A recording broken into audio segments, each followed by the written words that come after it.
मैं तो आप साथियों से कहना चाहता हूं, 40 दिन लगातार मेहनत करिए। आने वाले 5 साल फिर कभी भी आपको उलाना नहीं आने दूंगा। आने वाले 5 साल लगातार काम करूंगा। आप में से कोई साथी ये नहीं कह सकता कि हम एमएलए क्वार्टर गए जयपुर, बलवान आराम करता मिला। कोई ये नहीं कह सकता बादरा ऑफिस में गए, बलवान आराम करता मिला।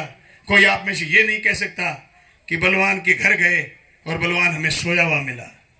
मैंने लगातार पूरी 5 साल जनता की सेवा करी है। मैंने जनता का जो आपने मेरे पर फर्ज चढ़ाया था, कर्ज चढ़ाया था, उस कर्ज को मैंने फर्ज माना और फर्ज मान करके मैंने आपका फर्ज निभाया। अगर आप मेरे पर सारे कार्यकर्ता साथी लग करके मेरे पर दोबारा कर्ज चढ़ाओगे, इस जनता का कर्ज मैं फिर फर्ज में बदल करके पिछले से ज्यादा अनुभव के साथ। अरे अनुभव तो कहां था, अनुभव तो था दरी बिछाने का। और वो कहते थे कि बलवान पुनिया दरी बिछा के रुपया लेता है।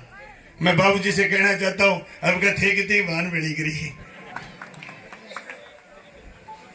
दरी बिछाने से पैसे नहीं मिलते, दरी बिछाने से ताकत आती है, जनता की एकजुटता होती है। वो मैंने राजस्थान की विधानसभा में बिछाई। सरकार गिर रही थी, मैंने राजस्थान की विधानसभा में दरी भी बिछा के देखी। मैं कहना चाहता हूं उनसे, दरी बिछाने से आप समझो गलत बात होती है नहीं। धरना और प्रदर्शन हमारे जिंदा रहने का सबूत है। मैंने कोशिश करी कि जब भी जनता की आवाज उठानी हो तो मैं राजस्थान की विधानसभा के पटल पर खड़ा हुआ। काले कानून आए, राज्यपाल 58 मिनट बोले, मैं 58 मिनट बराबर बोलता रहा। वो मेरा एजिटेशन था। 58 मिनट में लगातार किसान के पक्ष में राजस्थान की विधानसभा में बोला हूं। या तो उस दिन राज्यपाल के मिनट टू मिनट के कार्यक्रम छपे थे, या फिर आपके बलवान के राजस्थान पत्रिका के मुख्य पेज पर मिनट टू मिनट बात छपी कि इतने बजकर इतने मिनट पर बलवान पुनिया ने किसान के पक्ष में बात रखी।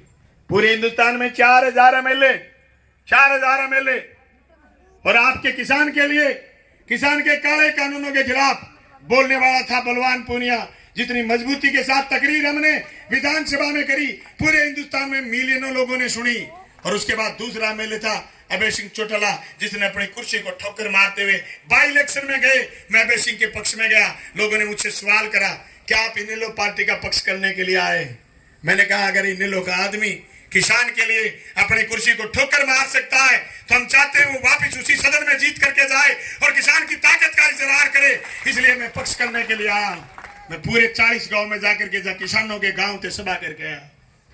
मैं आप साथियों से कहना चाहता हूं, ये चुनाव करो या मरो का चुनाव उनके लिए जो कहते थे मुंसरी में बाई इलेक्शन के वक्त कि बीजेपी के लिए मुंसरी का ब्लॉक का चुनाव सेमीफाइनल है।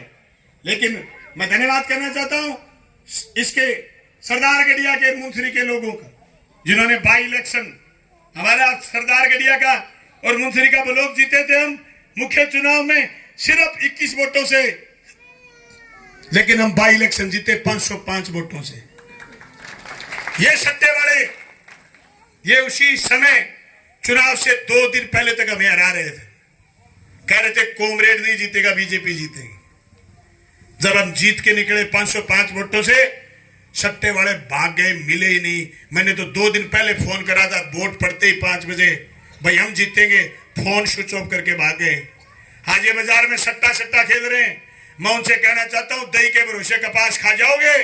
ये दीनहीन, दलित, अल्पसंख्यक, किसान, मजदूर, छात्र, नौजवान की आवाज राजस्थान में बलवान पुनिया बना है। और जिन जिन लोगों को मेरी बात पसंद आएगी वो गली गली में निकल जाएंगे। और आने वाली 22 नवंबर को जिस दिन हम रैली करेंगे